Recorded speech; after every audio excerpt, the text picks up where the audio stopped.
Hello lovelies, this is Maike from Gusti Leather, and I want to show you today how you can make this simple camera strap without having to do any sewing.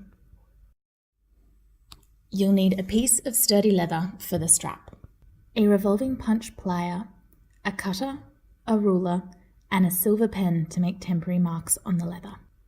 You'll need rivets in various sizes with the matching drivers and a rubber hammer, as well as 2 simple buckles and 2 key rings. Here you can see the measurements you will need to mark the 5 parts of the camera strap you'll need to cut out.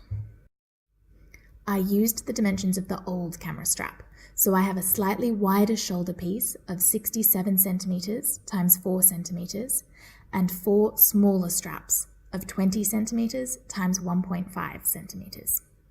Please note, you'll have to adjust the width of the 4 small straps to match your buckle width. If you will often carry the camera across your shoulder and not around your neck, you can make 2 of the straps 40 centimeters long instead of 20.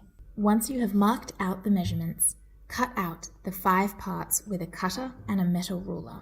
Now we want to cut the corners of the wider shoulder piece so that they don't bunch up later on, and because this makes the strap a bit more elegant and beautiful. For this, I use a thread reel as a template for the rounding of the corners and then simply cut it. This, of course, is an optional step and you don't have to do it.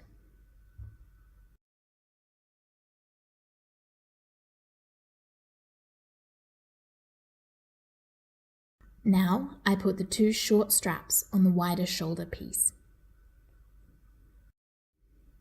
Therefore, mark a point at a distance of 4 centimeters from the lower edge. And do this on both sides. Then place the short strap in the middle. And fix the whole thing with simple fabric clamps. Repeat on the other side.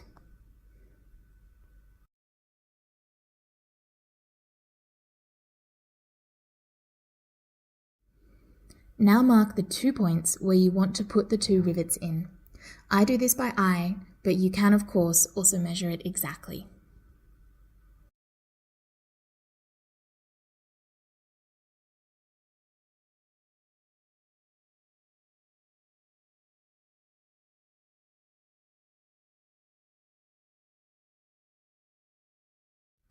Then take the revolving punch pliers and punch through these markings.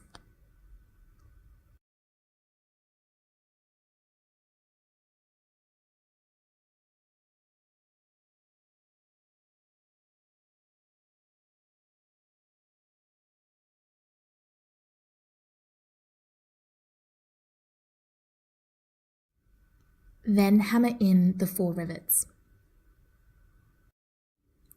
For this, take the 2 parts of the rivet, put them through the holes and put the cap on top. Put a washer underneath and knock with the matching driver and rubber hammer.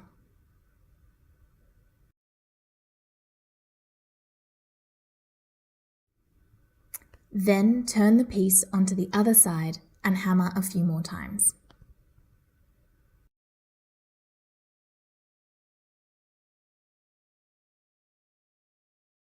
Next, we want to fasten the 2 buckles onto the 2 straps. The exact position of the buckle always depends on what thickness of leather you have chosen and how thick your buckles are. In my case, I am folding 3 centimeters of the leather back and fixing it with simple fabric clamps. Do this for both sides.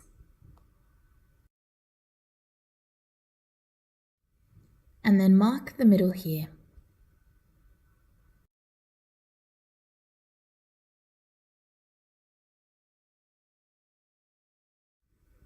This is the point where the prong of the buckle will pass through, and so also punch a hole here. So that the buckle has a little more room to move, simply put 2 holes next to each other, creating an oval hole at the end. And then repeat this step for the other buckle. Next, attach the 2 straps, which will later be attached to the camera with the key ring, to the rear buckle. These pieces determine the length of the strap, so if you already know that you want to carry the camera across your shoulder rather than around your neck, you can make it longer.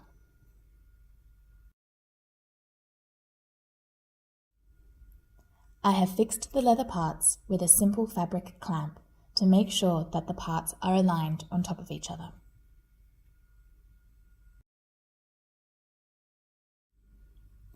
And now punch a hole in the position of the rivet, which will later hold all the leather parts together. I'll do it by eye again, but you can measure it and mark it up beforehand if you're not so sure.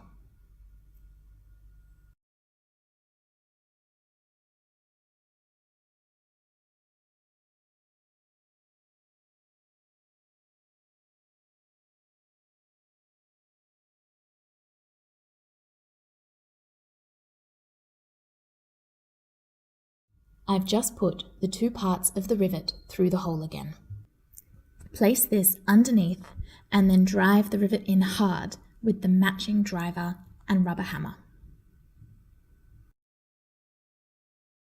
I have now riveted all the leather parts together and have made a few holes at the end of the short straps so that I can adjust the length of the camera strap later.